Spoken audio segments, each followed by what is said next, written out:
to your mother. It's time for another episode of Birds with Friends. Just some high-flying, ran fast vertical stems of professors from Penn watching eagles eat and pray like Pazookies on birthdays. It's Philadelphia. Marissa, Bo, and Zach kicking it. Cooler than 3 penguins till Zach runs off with his valet keys. He's a real nuanced goose. Pull up a branch, get loose. It's time for some juice on some Birds with Friends. The early bird gets the worm but prefers getting turned like a turn on some Birds with Friends. Marissa, Bo, and Zach are here to squawk. Don't miss the mistress talk on some. I don't call it the off-season. I call it the non-playing season. Is that what you say when people, normies ask you about what you do in the off-season? You say it's not the off-season, it's the non-playing season? I don't correct them, but I'll call it the non-playing season. Okay. I'll feel like there's the playing season. The NPO.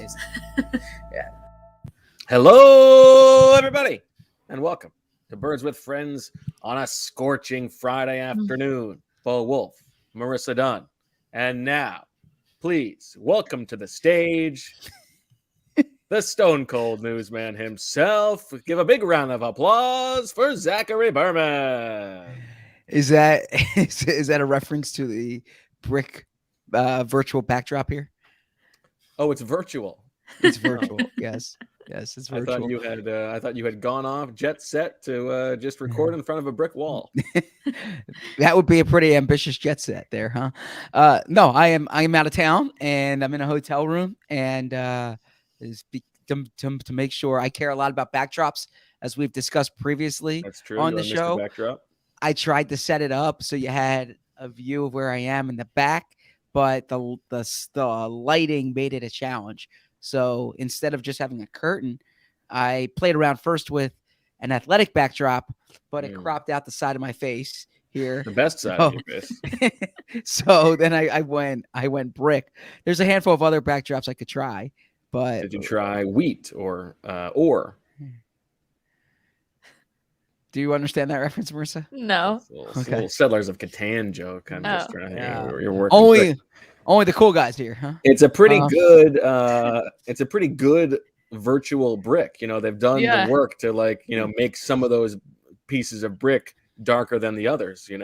This is not just MS Paint we're working with. No shot at Jimmy Kempski. No shot at Jim Kempski at all. Anyways, big week for the Eagles, and excited to talk about it. Okay, well, I guess we'll talk about it. Boy, huge day yesterday as the Eagles unveiled the first organized team activity for reporters to see. We will see one more next week, and that'll be it. So we can talk a little bit about that. Marissa, how are you? I'm doing great. It's a sunny, hot Friday afternoon. I mean, it's June. It's awesome. Pretty good. How about you guys? Pretty good. And I think now is the time to announce that this year's Ospreys will be taking place, most likely, barring postponement, which has happened in the past, next Thursday night. That is what, the 10th, the 8th? June 8th at 9 p.m. Is that what we're saying? 9 p.m. The big events when you get them on prime time, these huge ratings bonanzas. It's like the NBA Finals. They have to start a little bit later. You put the kids to bed. Pre-game show, Pre-game show. You got to make sure the West Coast can see it. They can get home from work in time. You got to take all those factors into consideration. And this will be the Birds with Friends baby shower celebration from Marissa Dunn. So the call out to listeners that I would like you to do.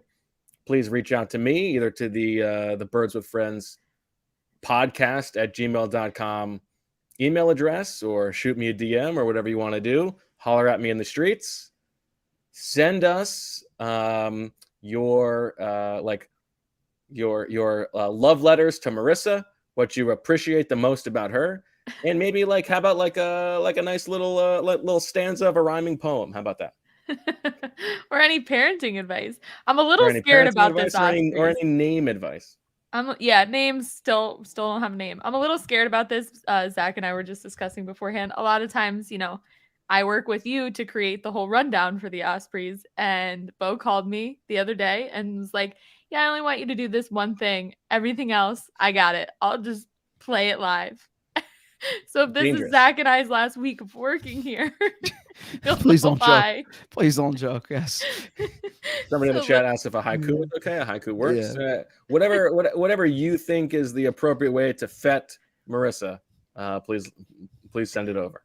Yeah, I can only imagine, I'm interviewing somewhere else because I got fired here because of the Ospreys. They say, what happened at your previous employer? I thought you were doing well. And I say, well, I let my co-host plan the Osprey Awards. Well, Ron DeSantis showed up and yes. So please, I love working at the Athletic. Please don't do anything to jeopardize that. Yeah. So it I should mean, be fun. this is Marissa we're talking about. Where there's nothing, untoward about the world's best producer. Well, I agree there, but I mean, unseen cameos are always yes. I've got a couple in already that I'm happy about. So I haven't watched them yet, but we'll see. But yeah, should be fun. So I hope everyone tunes in. We will also be, awarding important awards. Yes. For, what was a momentous Eagles season. So this is a big Ospreys. It seems all we do with the Ospreys is say farewell to somebody. No. Right? Like, don't worry, I'm coming back. I mean, Good. This is only 2 out of 6 Ospreys, but yeah. Yes. True. I will hopefully be back in time for a playoff run. June. Wow, what January booking 2nd. that would be.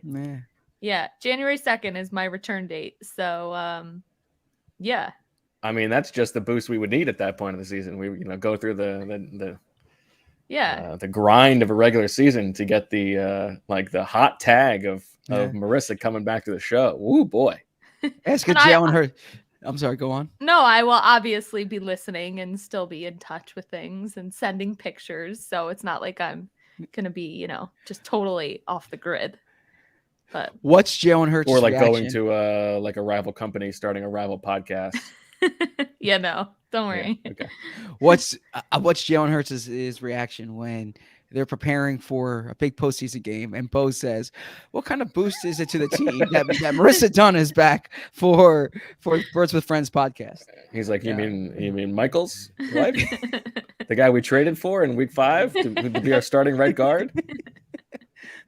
Well, that one, Cam Jurgens is going to the Hall of Fame, right? So. I mean, Cam Jurgens is here. Michael Dunn's up here. Like, if the Eagles can make that move, you got to make that move. Yeah. All right, Zach. So you were on the Jaden Hazelwood plan, meaning that you were not in attendance yesterday. Is he in the wedding that you're at? I would doubt it, honestly. Okay. But you can't rule it out. Maybe. I can't rule it out. No. Okay. All right. We might be onto something here. Yeah. All right. Yeah. No, I unfortunately, even I moved the flight to try to get to practice, and practice was a little later than I think anyone listening to this show would understand that you made every effort possible and were physically pained to not be there, despite the fact that it was a spring practice. I'll share. My wife says to me, because I was when my the time wife, came. My wife over here, she says to me, Emily says to me that I was as Bo can attest, I was pretty peeved that I wasn't going to be at the session, and I was really frustrated. It affected my entire mood, unfortunately. And she says to me my wife over here, and here's what she says. She says to me very innocently, she says, I don't understand. They're still going to be able to practice, right? And I say, yes. She's like, so you don't need to be there. And I say, no, I need to be there for me, for my job. She's like, can't Bo handle it? And I was like, yes, but FaceTime and I don't miss practices. And she said, get over it. It'll be fine. But, good answer. Yeah, that was her response. But I miss being there, and I can't wait for next week. There you go. So, but the softball there, the pitch that I'm throwing to you is I have questions for you. Yeah. Yes. You were so physically pained. It was ruining your mood. You got a nice little jet set 48 hours away with the wife to go dance on the dance floor, get a celebration. Your mind is elsewhere on Jaden Hazelwood. What are the questions that are bumping around? Yeah. So many. Big old Eagles cranium of yours. So many. Well, I have about 5 hours of questions, but we will limit it to 1 hour with a break in there. Let's start with this. Okay. I know that the depth chart's written in sand this time of year. Shout out to Chip Kelly, and that players were missing. And I think you had a good line yesterday. I'm allowed to allude to it in the top of your story where you said you reported on the absences and you said not in a judgmental way, but in a keeping attendance, informing the reader kind of way. What was the biggest depth chart notes? Who was that linebacker? Who was that safety? Who was that right guard? Who was that slot cornerback for the Eagles? So just like the checking the box of those positions, who was where. Presumably anybody listening to this podcast has maybe seen this before, but let's run through it. At linebacker, it was, as expected, Nakobe Dean and Nicholas Morrow. Morrow talked after practice and said that Nakobe Dean is wearing the green dot, so that's an interesting thing to follow. At safety, it was Reed Blankenship and Terrell Edmonds. There was a portion in the late end of practice where Kayvon Wallace was in for Terrell Edmonds. Sidney Brown was down with the third team, and then he bumped up to the second team at one point. But I would say it's fair to say that right now it's Blankenship and Edmonds. At right guard, it was Cam Jurgens as expected. Tyler Steen with the twos at right guard. I thought the most interesting who is lining up with who situation was, and maybe this is what you're going for because nobody loves a little bit of credit more than ZB because you called this bad boy, was no Avonte Maddox, no Josiah Scott, and that meant the first team nickel corner was Zach McPherson, who Zach has been saying is going to be maybe sliding into the inside. A little reported analysis from Mr. Zach Berman. Guy has his finger on the pulse. And that's what it turned out to be. I think that's interesting because, I also did the 53-man projection just to sort of get a sense of where the tough decisions are.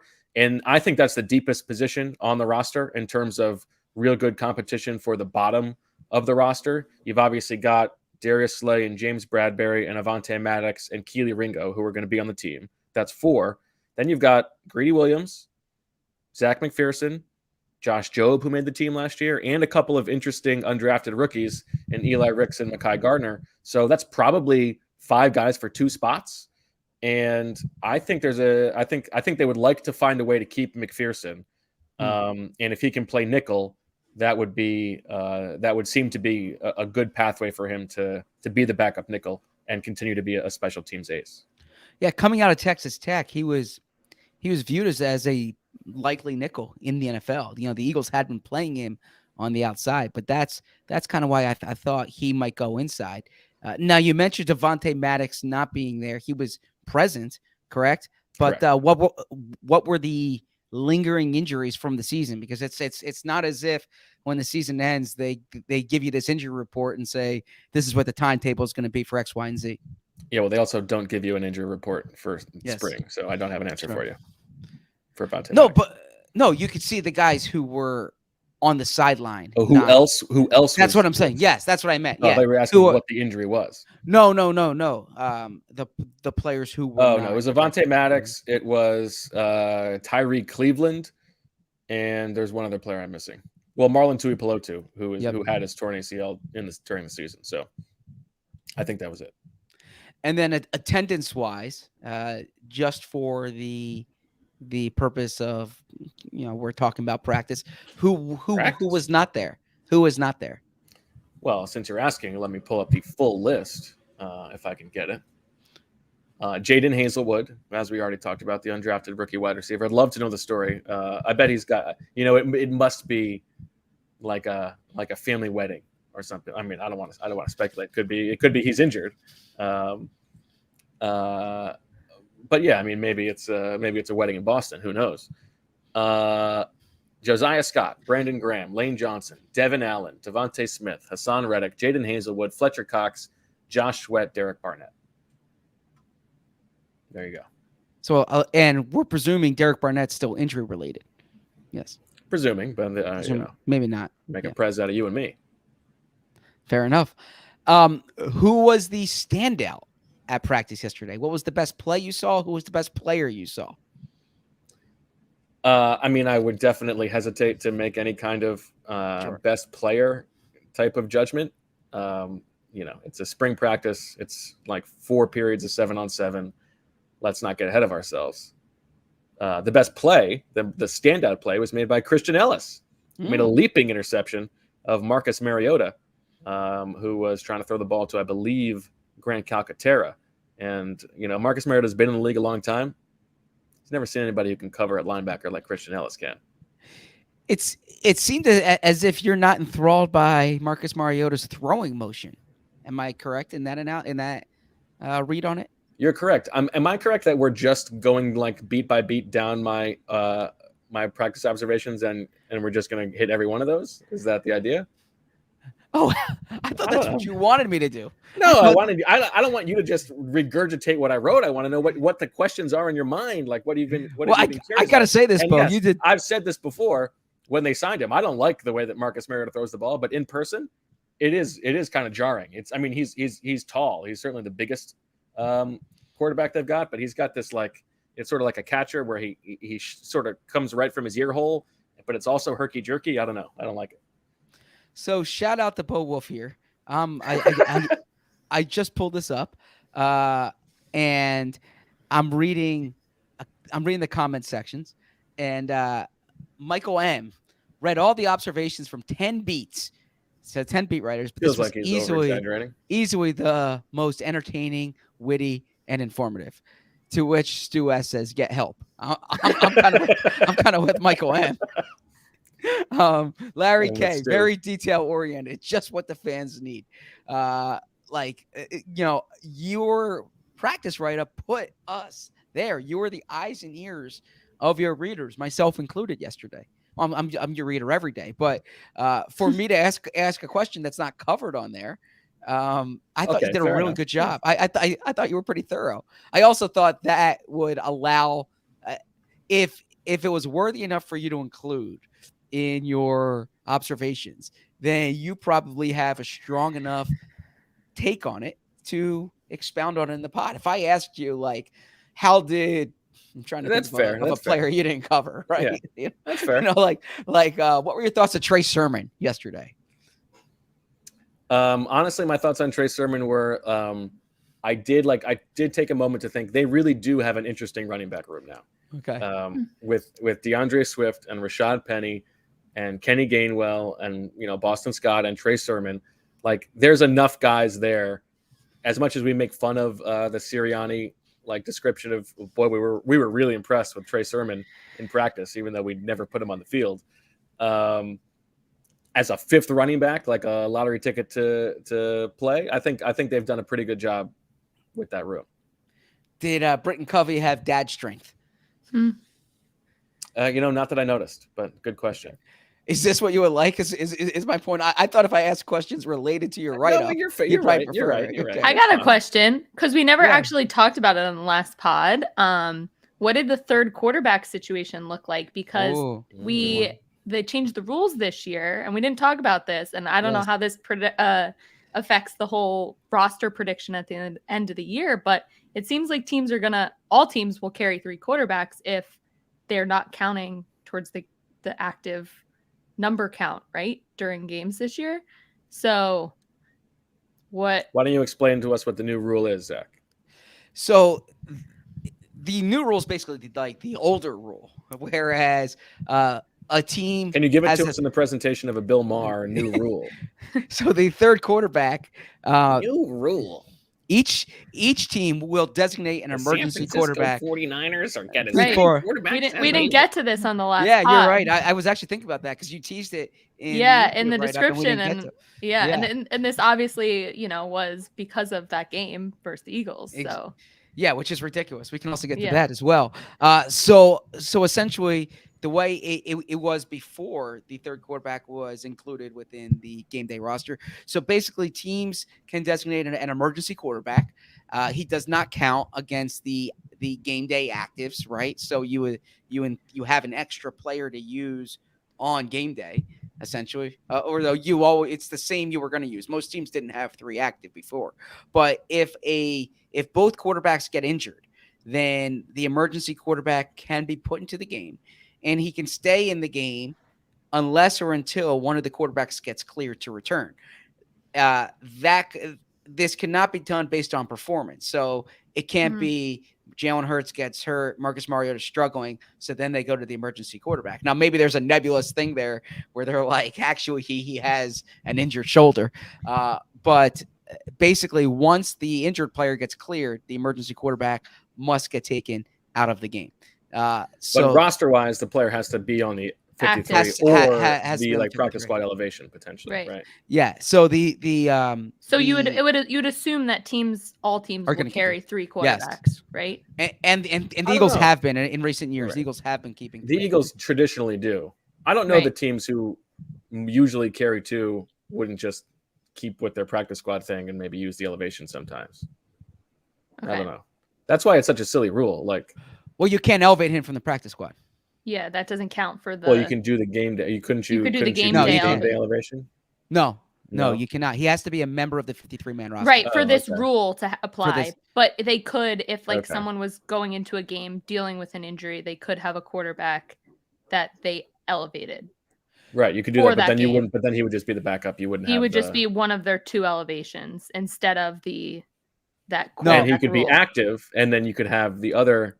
Like semi-injured. Let's say the semi-injured quarterback is the emergency guy. Has in 2000, has like a nagging injury. You call up Sudfeld.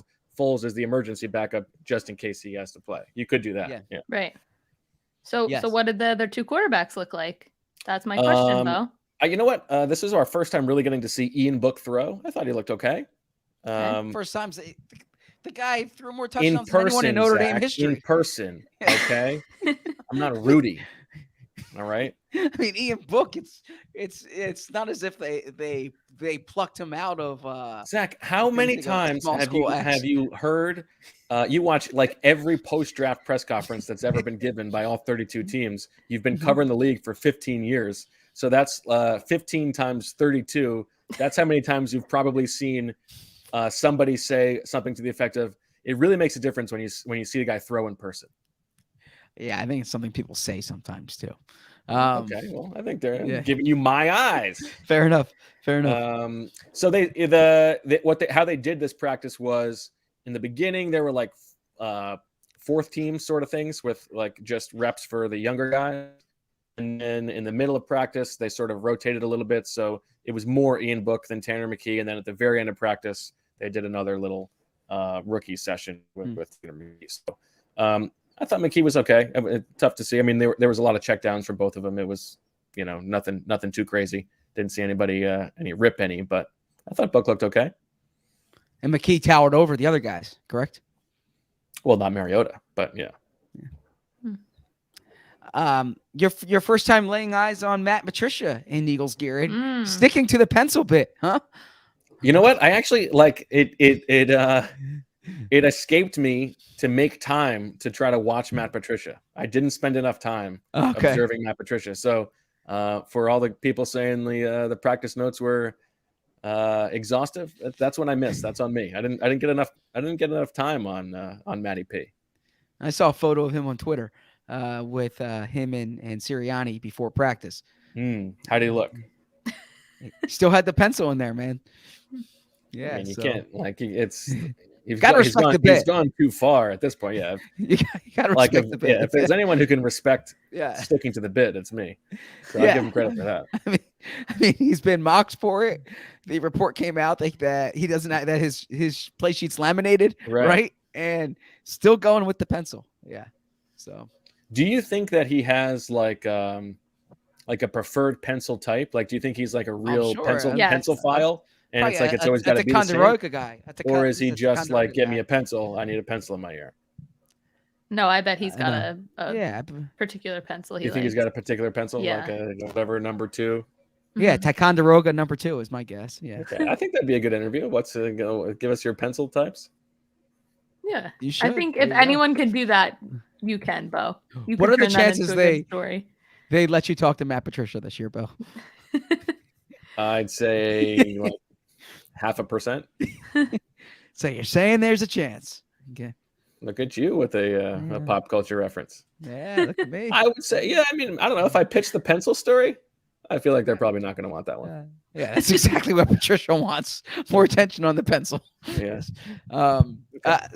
So Jalen Hurts, right? We can't go this long without mentioning Jalen Hurts. We talked about the third quarterback competition. Yeah. Jalen is the $255 million man. There he is at practice. He's always been the guy, but he's more the guy now. How did he look? What was the best play he made? I thought he made a really good throw. The first throw of the day was like a throw over the middle to Quez Watkins. Hit him right in stride. A little zip on it. And he had a nice throw down the left sideline to A.J. Brown. I thought it was like one of the more notable things was that A.J. Brown was even there. Like, of all the people who I expected to not show up, I think A.J. Brown would have been probably high on that list. So I thought it was interesting that he was there. Maybe he won't be there next week. There was not a ton going on for Jalen Hurts. I thought he looked good. He tried to give Brown and Dallas Goedert some chances to win on the outside in one-on-one matchups. Darius Slay made some good plays. I thought one of the interesting things, and I just to watch this all happen, and you talk about the aura of the $255 million man, just like watching him when he's done and the twos are in and the threes are in, walk over to the sideline, make his way over to Brian Johnson, who's calling in the plays on the walkie-talkie, and just the two of them like going over whatever it is that they're talking about, whatever play they just ran or whatever didn't work, what did work. And just to think about those two guys and like maybe we make too much of their relationship, but still just the two of them, like as the shepherds of the offense, how far they've come and that they get to work together is it's just an interesting picture. Well said. I also want to amend what I said there. I think it's kind of demeaning to refer to someone by their contract, right? I mean, he's accomplished so much more than simply earning a contract. I don't know if it's demeaning if it's $255 billion. Yeah. Maybe it's demeaning if it's, I don't know. No, I mean, I think Britton Covey, the $750,000 man. He's created an identity for himself that he's, franchise quarterback, MVP, MVP runner up. I think constantly referring to him by his contract is not. I think that's somewhat untoward, unless it's. I don't think it's untoward. It's relevant to the conversation. I was so envious of you writing wise. I had an editor one time who said that the verb I always need to use when someone says something is said. I would say I would have like so-and-so laughed, so-and-so exclaimed or something like that. He said, always said. Yeah, always usually stick. And you had one in there, Blankenship drawed. And I bring that up as a way of. I thought this was the highlight of the day. Someone complimented him. Who was it? You? For looking swole? No, it was Ed Kratz. Did Ed Kratz say swole? Yeah, he said. And I got to say that I didn't necessarily think that Reed Blankenship looked that different than he did last year. I didn't think that he looked noticeably bigger. Okay. And Ed was like leading him on like, you're looking pretty good. Like, look pretty. And Blankenship's like, what are you talking about? And Ed's like, look, you look pretty swole. And Blankenship sort of, had good timing, took the room down. I was like, well, thank you very much. He's Elvis Presley all of a sudden. Thank you very much. I know I sure do appreciate that. Thank you. I know we can't draw any conclusions off of one practice, right? Or draw them. Well done. I'm assuming Sidney Brown's going to start at safety. Maybe that's a bad assumption. Would you think that Terrell Edmonds or Reed Blankenship have a better chance of starting at safety for the Eagles? What are you laughing at, Bo? No, one of the comments Tracer got me. Okay. Who do I think has a better chance to start opposite Sidney Brown? I'm not as Sidney Brown is definitely starting week 1 as you are. Okay. I think you have to keep, as much as they love him, it's still a 3rd round rookie. You got to give him time. He might not be ready to start week 1. He made a little misread yesterday on a pass over the middle that he tried to jump and sort of misread it. It was too high. Book made a nice throw. Not to overvalue one play. I just mean to say that it's a rookie. We got to give him some time. I think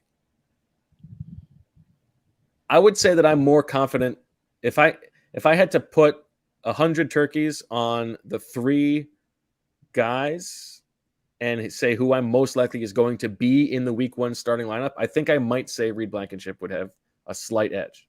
I think it would be very close with those 3 guys.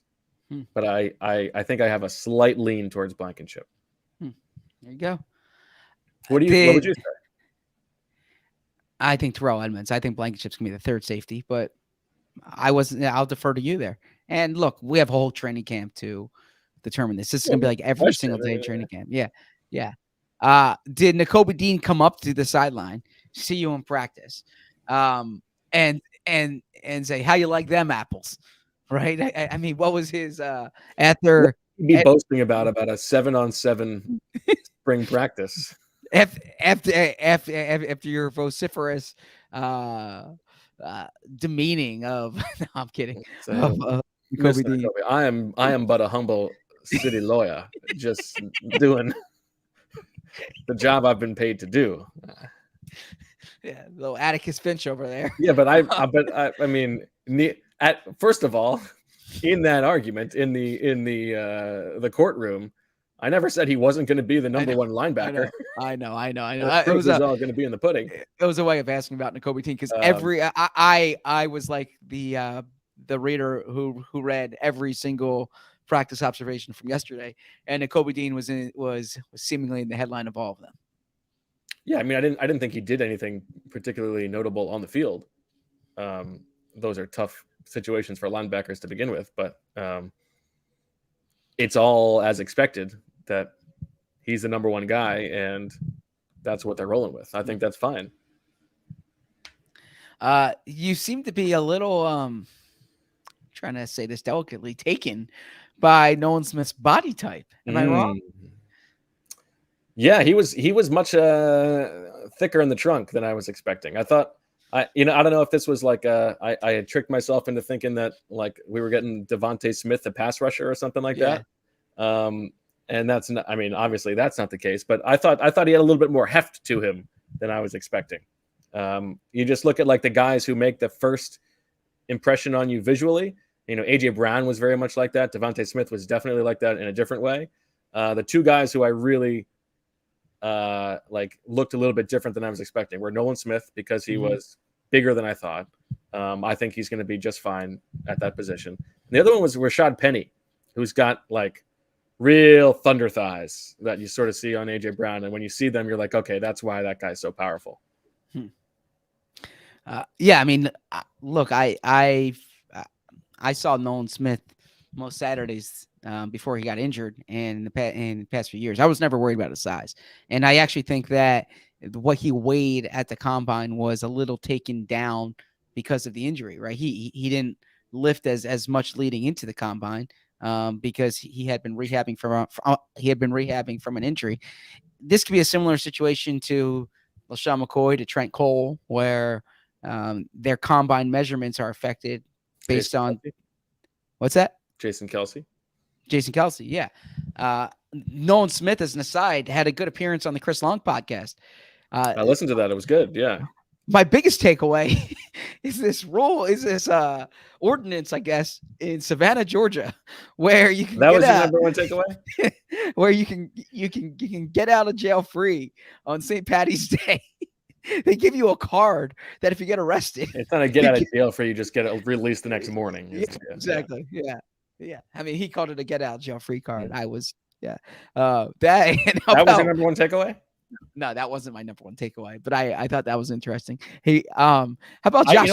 After the break, I think we should do a review of the Eagles related podcast interviews we've listened to and tell our number one takeaways. Okay, sounds good. But how about Josh Sweat catching a little? Well, it was a compliment and a stray where Chris Long says to him, or says, "I saw Josh Sweat doing extra work in the bubble. He didn't do that as a rookie." Yeah. That's you're like, that's my client. How dare you? Yes, for sure. Okay. All right. Why don't we take our break, Zach? We'll come back at more thoughts on the first spring practice, and then the one thing from Chris Long's Green Light podcast that I'd like to discuss. This episode is sponsored by BetterHelp. Therapy is all about deepening your self-awareness and understanding, because sometimes we don't know what we want or why we react the way we do until we talk through things. BetterHelp connects you with a licensed therapist who can take you on that journey of self-discovery from wherever you are. Whether or not you feel like you need therapy, sometimes it's just good to have somebody to talk to. And that's where BetterHelp comes in. If you're thinking of starting therapy, give BetterHelp a try. It's entirely online, designed to be convenient, flexible, and suited to your schedule. And believe me, otherwise, like finding a therapist in your area is a very difficult thing to do. BetterHelp makes the whole thing very easy. Just fill out a brief questionnaire to get matched with a licensed therapist and switch therapists anytime for no additional charge. Discover your potential with BetterHelp. Visit betterhelp.com/BWF today to get 10% off your first month. That's BetterHelp, HELP.com/BWF. All right, back on Burns with Friends. Bo, Marissa, and Zach. Zach has, for the audio listeners, changed from the brick background, giving us instead the blurred drunk vision, blurry background where you are. Zach, how are you? So here, I'll give 30 seconds on this. Did I do this on the pod or did I do it on the cameo that we did before this?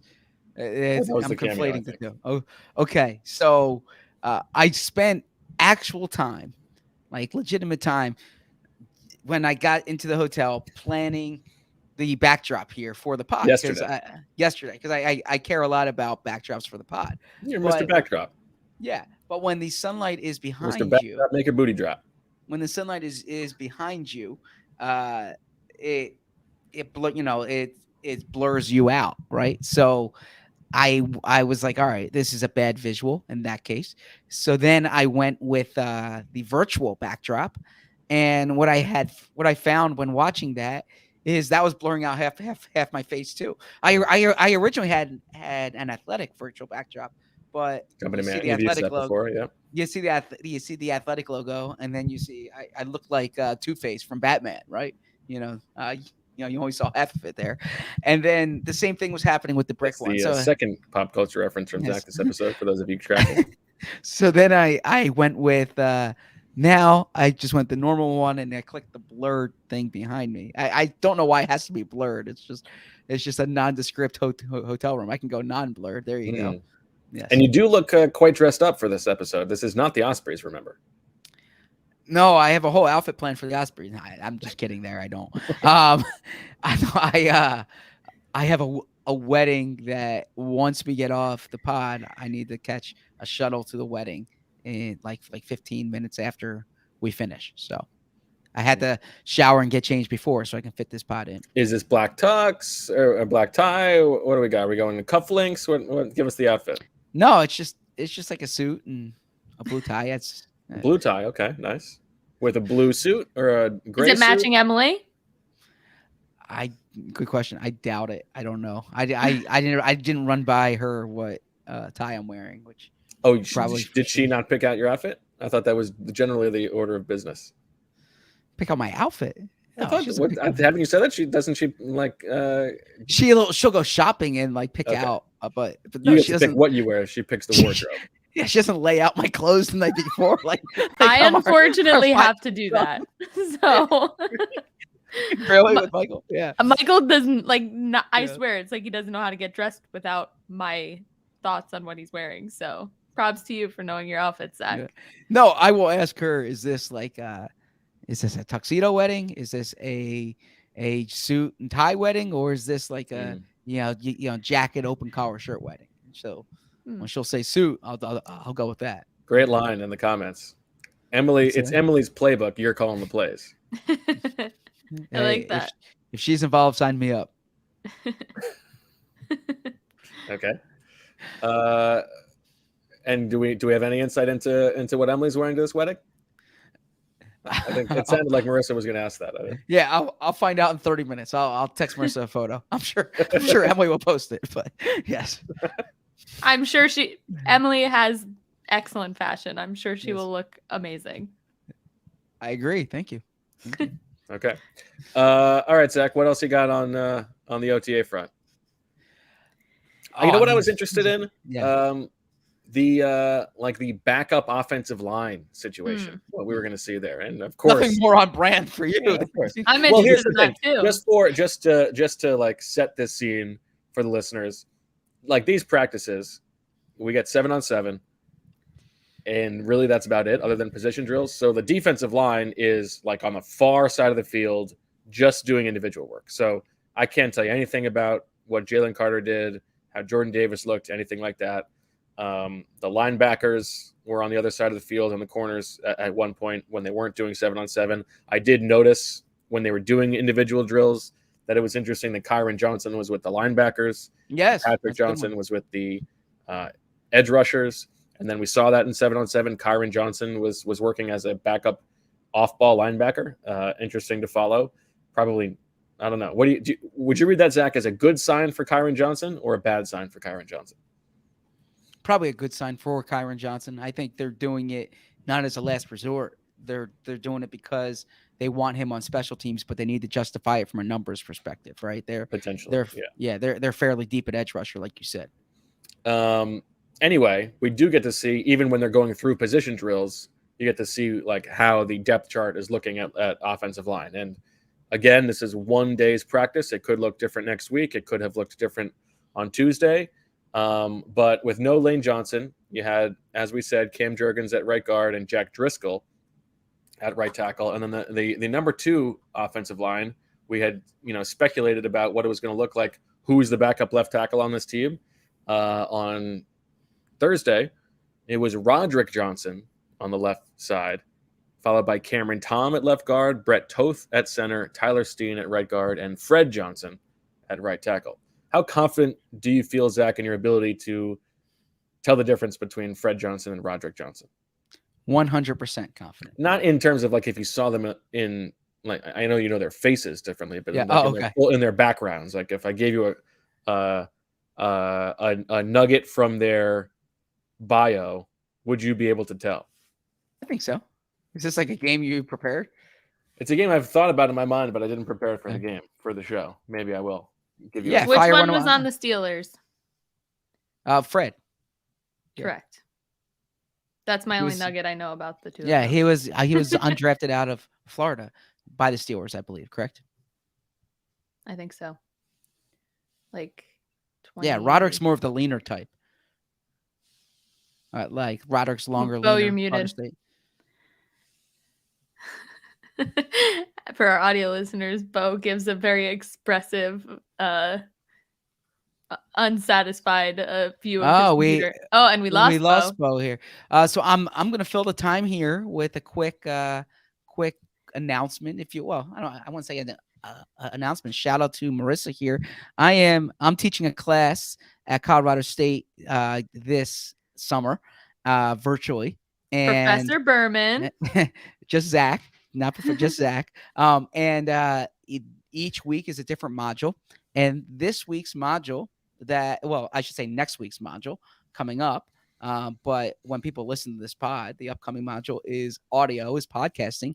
And Marissa was one of our guests for it. And she did an outstanding job there. And so I think the students might be listening to this episode here because I put in the class notes like different things for, that's work of the guest that we have that week. And Marissa, I might put this show on. So shout out to Marissa. You were awesome on it. And I can't wait for the students to see what they learned from you. I wish you had told me that sooner. I would have asked much more embarrassing questions throughout this episode. I'm dying to know how that's going, Zach. I mean, I was honored to be a part of it, but like these kids are so lucky to have you as a teacher. That's really cool. And I know how much work you put into it. And I think all the listeners could understand how much work that you would put into the course. Do you have a module in that class on the value of taking time off? Definitely not. No. Why would? Yeah. Definitely not. No, I mean, a matter of fact, I think one thing that I try to emphasize is Never take time off. no, the importance of hard work. Make sure you do right? extra work in addition to your regular Yeah. work Well, over the course of your actual time off.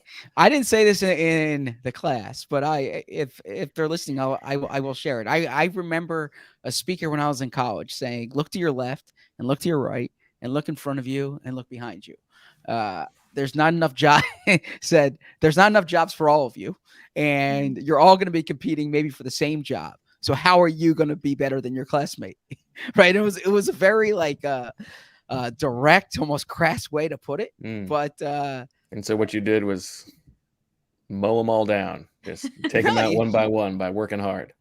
Well, yeah, I mean, unless you're so much more talented, oftentimes you gotta outwork somebody else. So, anyways, is there any like star students that you're like, oh, that's me? Ooh, good question. I don't want to say that. No, I'm still. I mean, they're all working hard, and I appreciate them, and still learning more about them as we go here. Are there any annoying jackasses, and you're like, that's Bo? No. So for the students, Bo is coming up in a module in 3 weeks, and his interview was awesome as well. And I speak very highly of Bo, and I've shared some of Bo's stories already. So. Yeah, very cool. That. I'm sure you're doing an excellent job, Zach. I mean, they're very lucky to have you. So I'm sure you're providing a lot of good insight. Thank you. I appreciate that. And some good outside. Yeah. And is there a virtual student union? The chat wants to know. That's a good one. No. Well, Zach is still angry he took this job without realizing there was no student union involved. Been complaining about it ever since. Haven't been complaining. No, that's not true. But yeah, thrilled to be doing it, and a good group of students. Do you find yourself you're out in the suburbs now? You're close to some Philadelphia area college campuses. Do you find yourself just sitting in a student union to get the experience of being a professor?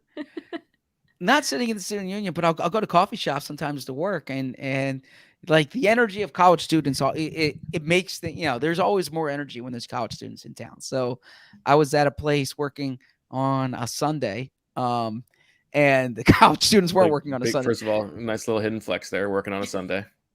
No, I don't mean that as a flex. This was like, they were all hungover and, like having coffees to nurse the hangovers from the night before. And I'm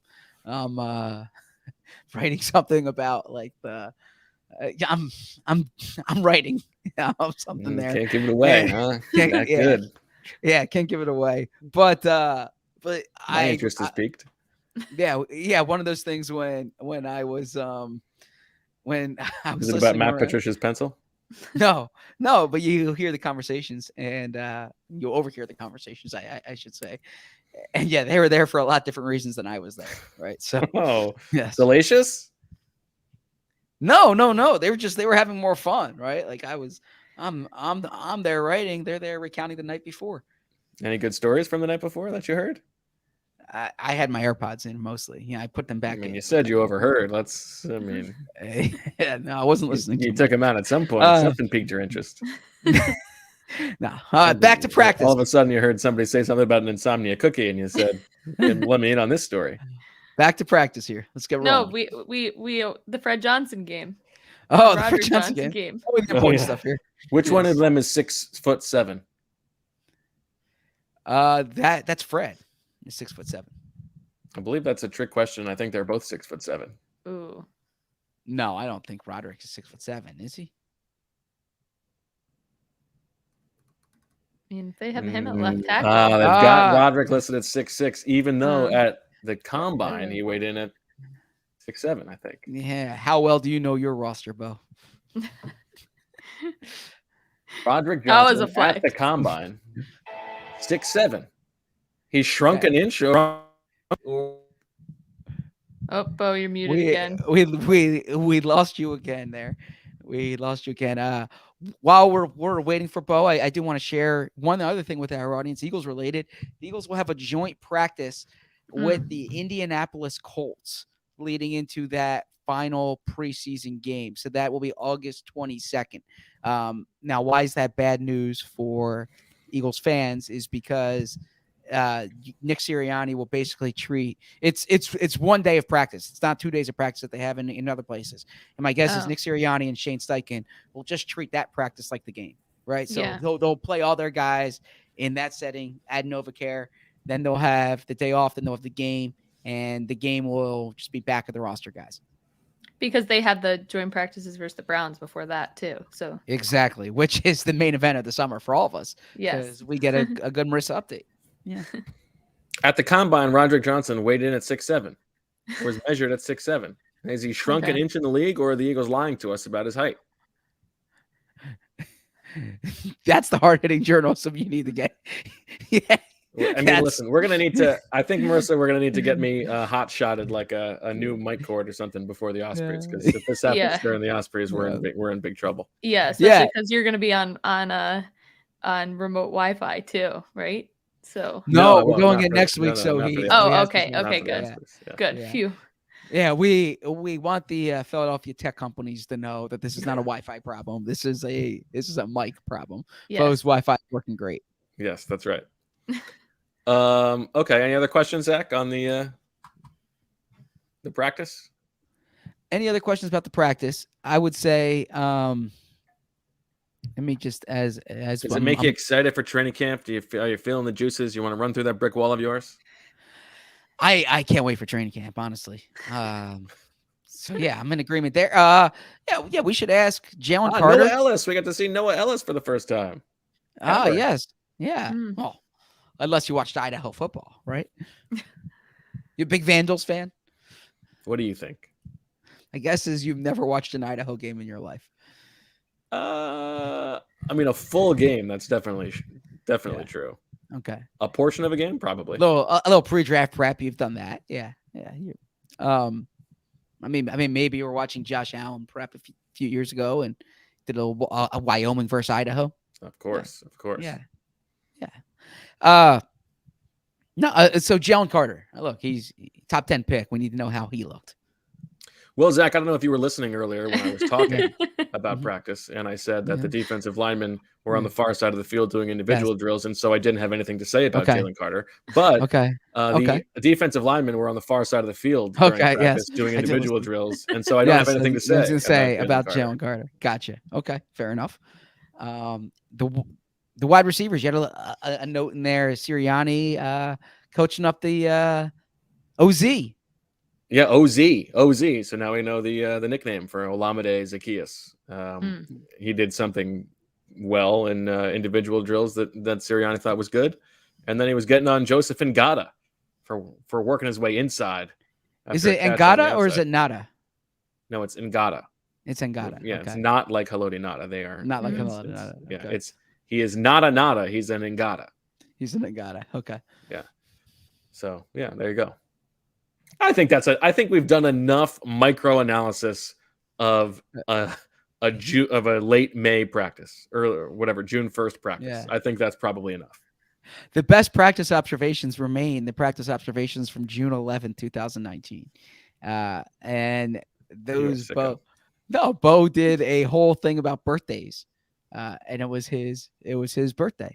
It's coming up, Bo. Happy birthday to Fran Duffy today. Happy birthday, Fran. Hope you have a great day. I believe it's either Fran or Coach Flynn, who is the most guest appearances on Birds with Friends. I think it might be Coach Flynn. No, like Fran's second. I don't know. I thought you said it was Fran. I mean, I could be wrong.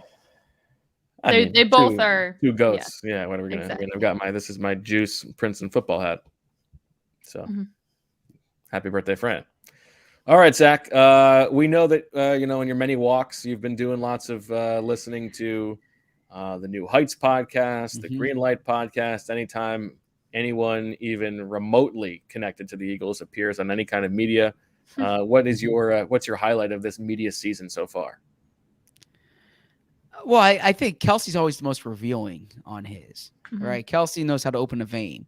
So I enjoyed the Kelsey Chris Long podcast.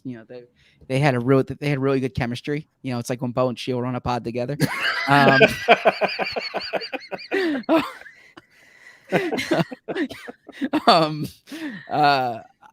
Howie, I listen to Howie whenever Howie speaks, I'd listen, right? So he wanted a little bit more from him, but I don't know, what was your biggest takeaway from Howie?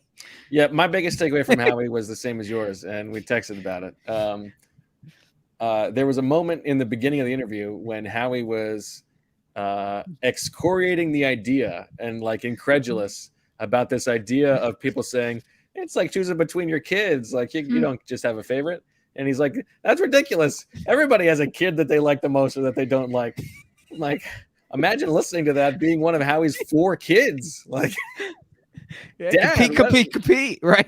What is going on? Yeah. And then, you know, a natural journalist, Chris Long, asked, well, who's like, what's your answer then? Which kid don't you like? And he's like, oh, no, you're not going to get me there. Yeah. But, you know, in his mind, he's got it. I thought that was wild.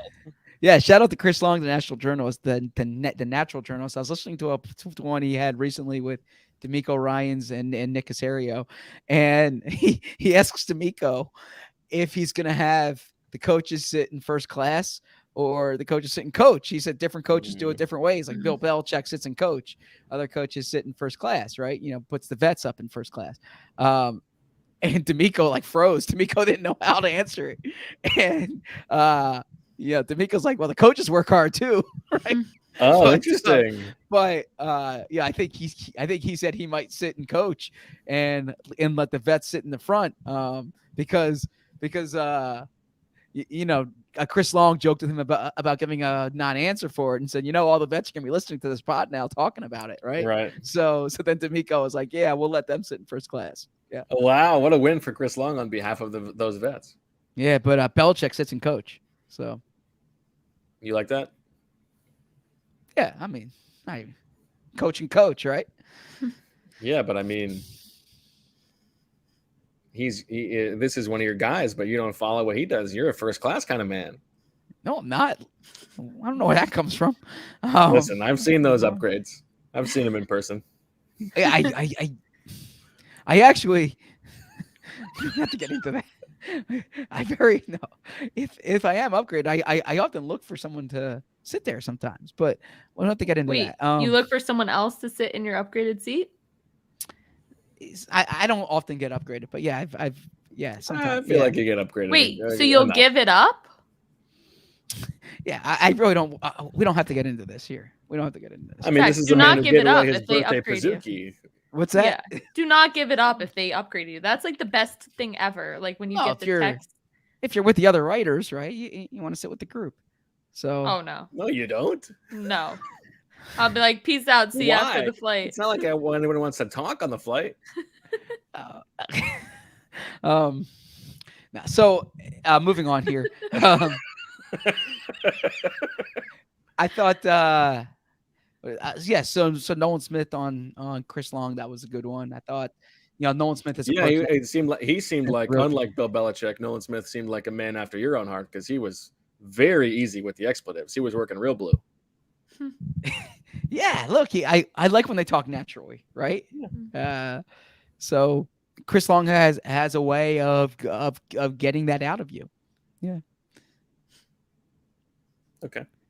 What was it from a football perspective? Anything big from Howie that you took away? No. Okay. No, certainly not. Did you? I'd have to listen back. There was one thing that I found particularly. Oh yeah, I liked how he said that. Hold on, I'm trying. Okay, sorry. There's a blow dryer on in the background. I didn't want that. Can you give us the insight now on what Emily's wearing? So I want to get Howie said if you're. I thought this was a great point that if you're trying to copy the Super Bowl team, you're a year too late, right? And I thought that was a really good, astute point to make, and because so often teams are trying to do what the successful teams do, but like and I'm with Howie on this. If you're trying to catch up to somebody, then they're already ahead of you, right? You should be trying to get ahead of them. You should be trying to do things that are different, that are, find what isn't done and major in that, in my opinion. Well, and he was also saying, like, there's not a lot of like their philosophy doesn't change, right? It's always going to be build along the lines, have a good quarterback, like, and that's fine. That's not some crazy philosophy, but I think there's probably like too much made of the idea of like trying to do what the Super Bowl teams are doing. Like, first of all, it's easier said than done. And like, what does that mean? Like, try to have a great quarterback, or like, like follow the Rams model, but like that's not even possible for most teams. And so, well, I think that's overstated to some degree. Well, I think Howie, I mean, he might have learned. I thought in 2018 they tried doing what they did in 2017, which was find market inefficiencies with these veteran players who are on cheap contracts, right? And then what they realized is like there's a reason why you can get these guys cheap. Mike Wallace got hurt, Haloti Ngata got hurt. You're not going to get Chris Long and Patrick Robinson every time, right? And so and actually they did it a little differently here. So this year, the players that they brought in were on the younger side. They were looking for draft pedigree, 1-year contract guys, right? So it's pretty interesting the way they approach it sometimes. All right, Zach, I know you got to go. We'll keep this one tight. I do want to know, does it make you feel uneasy that there's someone in the comments who said he saw you where you are? I'm in Boston. You can say where I am. I'm in Boston. Beantown, man. I if you saw me, come and say hello, right? Yeah. What's your favorite bean, Zach? Black bean in a burrito. Okay. And no, I would say edamame. Edamame bean is my favorite bean. Oh, interesting. Yeah. What about you, Marissa? Really? Well, like chickpeas, do they count? Like garbanzo beans? Yeah. Yeah, I'm a big chickpea fan. So I'll go chickpeas and then probably black beans. What about you? Or the coffee bean. Oh, nicely done. That's got Bo's frozen on the screen. Oh, there, you're back. No, I was debating whether to make a joke. I'm not going to make the joke. What's the joke? The classic. It's a classic garbanzo beans joke. What's the joke? Save it for another time. But what? I think the coffee bean is the right answer. Okay. It's good. But if we're going edible bean, I mean, you can still eat a coffee bean. I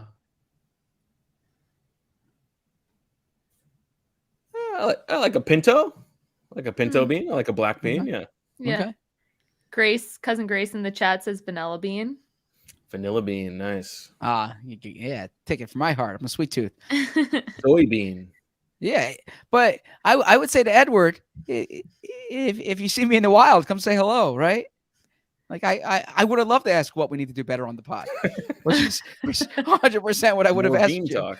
Which is 100% what I would have asked you. Yep. In Beantown. Yep. There you go. Well, yeah, that's why. That's why he's asking the question. Point of the thing, yeah. Oh. I was wondering how we got on the bean conversation. Usually, you're the one who's listening. Yeah.